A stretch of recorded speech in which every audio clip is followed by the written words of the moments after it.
Hello, my name is Darilis Suarez Gonzalez, and I will be discussing my role as a faculty in helping students succeed.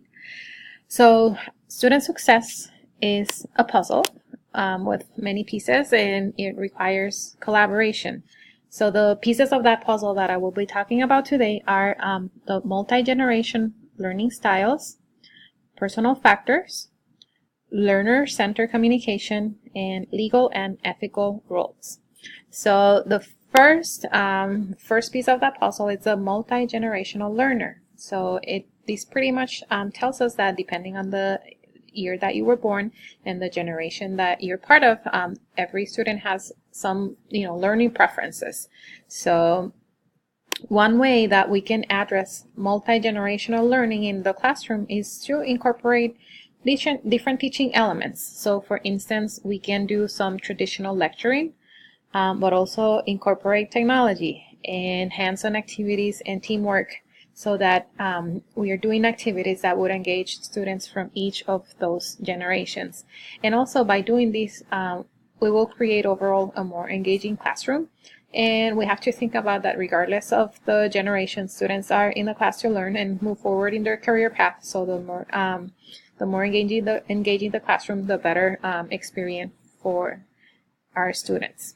Okay, so the next factor that the next piece of the puzzle is personal factors. So our students deal with a lot of situations and personal factors that affect their success, and these could be related to disability, alcohol and drug abuse, some sort of emotional or financial crisis, insecurities from being a first-generation student or an adult returning student. So there's just a lot of different factors that can affect success. And one thing that as instructors we can do is be aware of the resources that our campus offers. So there's a lot of different resources related to academic support, advising, career and employment, and counseling, among others. So what can we do as an instructors to address these personal factors? So make students aware of these resources available, and I would say make some of them part of the syllabus. Get to know the students, knowledge and power. So I like to do at the beginning of the first week of class, a quiz that it's called About Me, but it's like a personal sheet. And I ask questions such as, are you a first-generation student? What program are you pursuing? Are you registered with the Disability Resource Services? Is there anything about you that may be a factor in your success in class? And, I treat these questions confidentially, of course, but it helps me guide and provide some specific recommendations if I notice any, red flags.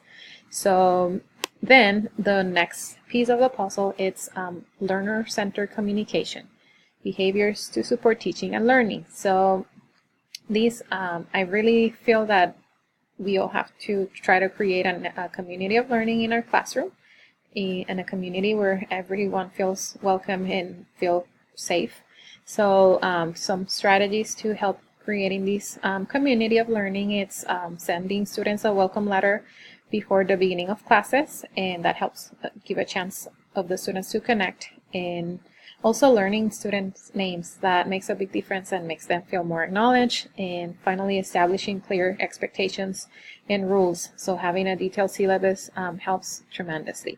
So lastly, the legal and ethical roles of counselors and advisors. Again, get to know your students, and if you notice any neglect and abuse, we report that. And one resource on campus that it's very important is the Behavioral Intervention and Team, and they assess and implement an intervention plan to students that may be at risk to themselves or others. So those are the pieces of the puzzle that we have to that I described today, and ultimately all we want to do is help our students succeed.